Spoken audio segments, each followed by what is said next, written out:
WhatsApp guys, welcome to my another blog. So guys, আজকে আমরা চলে আসলাম উত্তরা গণভবনে। এটা নাটোর জেলায় অবস্থিত।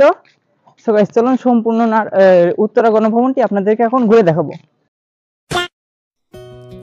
দীঘাপতিয়া রাজবংশের প্রতিষ্ঠাতা রাজা দয়ারাম রায় নাটোর রাজ্যের রাজারাম জীবনের দেওয়ান ছিলেন।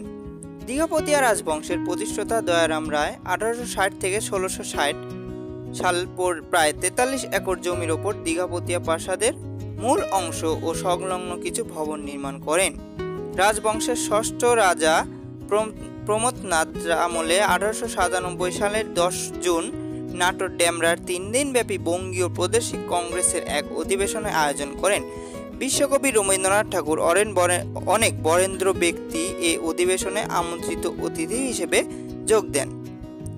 তবে শেষ দিন 1897 সালের 12 জুন প্রায় 18 মিনিট ব্যাপী এক প্রলয়কারী ভূমিকম্পের রাজপ্রাসাদটি ক্ষতিগ্রস্ত হলে রাজা প্রমথনাথ রায় সম্পূর্ণ প্রাসাদ কমপ্লেক্সটি পুনর্নির্মাণ করেন।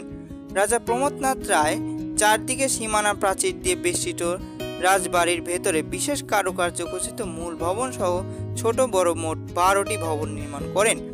1897 সালে 1897 সাল থেকে 1908 সাল পর্যন্ত 11 বছর সময় ধরে বিদেশি বিশেষজ্ঞ, প্রকৌশলী ও চিত্রকর আর দেশি মিস্ত্রির সহায়তায় 41 একর জমির ওপর এই রাজপ্রাসাদটি পুনর্নির্মাণ করেন। তিনি মুঘল পাশ্চাত্য রীতির মিশ্রণে কারুকার্যময় নান্দনিক এই ভবনটি এক বিরল রাজভবন হিসেবে গড়ে তোলেন। দীঘাপতিয়া রাজবাড়ির নামকরণ। 1947 সালে দেশ বিভাগের পর দীঘাপতিয়ার রাজা দেশ ত্যাগ করে ভারতে চলে যান। 1950 সালে জমিদারি অধিগ্রহণ ও প্রজাতন্ত্র আইন পাশ হওয়ার পর দীঘাপতিয়া রাজপ্রাসাদটি রক্ষণাবেক্ষণে বেশ সমস্যা দেখা দেয়। সমস্যার সমাধানে দীঘাপতিয়ার মহারাজা এই ব্যবস্থাপনাকে 1967 সালের 24 জুলাই তৎকালীন পূর্ব পাকিস্তান গভর্নর মোনায়েম খাম গভর্নর বাসভবন হিসেবে উদ্বোধন করেন। পরে বাংলাদেশ স্বাধীন হলে 1972 সালের 9 ফেব্রুয়ারি বঙ্গবন্ধু শেখ মুজিবুর রহমান এই আনুষ্ঠানিকতার মাধ্যমে এর নাম পরিবর্তন করে উত্তরা গণভবন ঘোষণা করেন। তিনি 1972 সালের 9 ফেব্রুয়ারি এই ভবনের মূল প্রাসাদের ভেতর মন্ত্রিসভার বৈঠকের আহ্বান করেন। সেই থেকে ভবনটি উত্তরা গণভবন প্রকৃত মর্যাদা লাভ করে। প্রাসাদের পেছন দিকে রয়েছে ফোয়ারা সহ একটি সুদৃঢ় বাগান। বাগানের এক কোণে রয়েছে প্রমাণ আকৃতির মার্বেল পাথরের তৈরি একটি নারী মূর্তি। 1947 সালের পর অবশ্য এই ভবনের আর কেউ বসবাস করেনি। বর্তমানে এটি দর্শনার্থীদের জন্য বিশেষ ব্যবস্থায় নাটোরের জেলা প্রশাসকের অনুমতি সাপেক্ষে উন্মুক্ত রয়েছে। দীঘাপতিয়া রাজবাড়িতে মোট 12টি ভবন রয়েছে।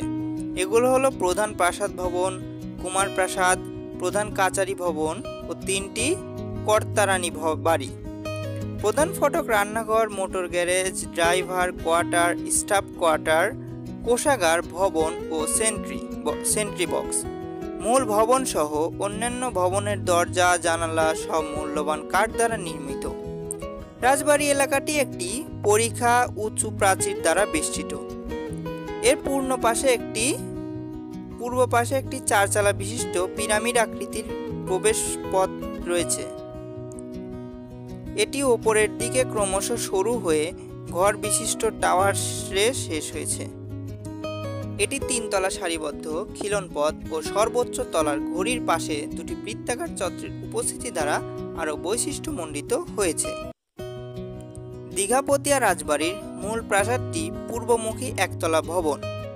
প্রাসাদ ব্লকটি 30.48 মিটার দৈর্ঘ্য ফাসাদে সমৃদ্ধ। ইংরেজি রস্বই অক্ষরের আদলে নির্মিত প্রতিটির প্রাসাদটির সম্মুখভাগে রয়েছে সামনের দিকে অবিক্ষিপ্ত 3টি বারান্দা আছে।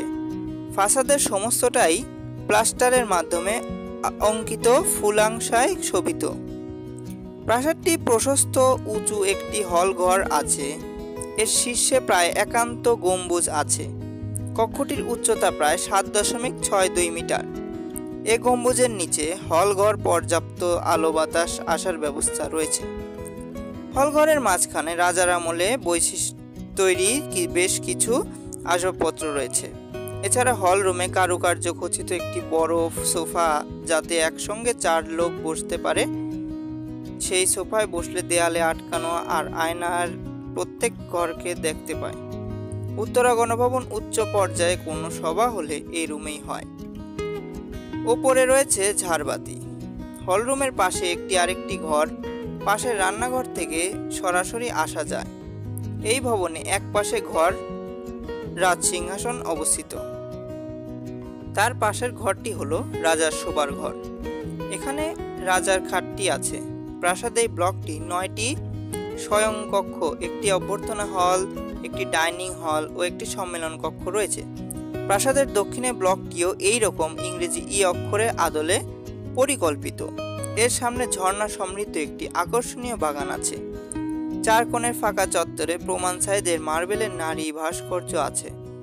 ব্লকের সামনেই প্রশস্ত বারান্দা উন্মুক্ত হয়েছে। প্রধান হল রুমে এবং এর পরের সারির কক্ষে অবস্থিত। প্রধান প্রাসাদ ব্লকটি নিকটেন দক্ষিণে কুমার প্যাসেল নামে একটি সুন্দর দ্বিতল ভবন অবস্থিত। এর উপরের তলার 4টি শয়নকক্ষ ও একটি ড্রেসিং রুম আছে, যার নিচে রয়েছে সারি সারি কক্ষ। খাজাংচিংখানার ছোট ভবনটি কুমার প্যাসেল পেছনে অবস্থিত। একতলার ম্যানেজার অফিসটি উত্তর দক্ষিণে প্রবেশপথ নিকটে অবস্থিত। প্রধান ব্লকের দক্ষিণে একতলা রমণীর হল, আরও কিছু ভবন অবস্থিত।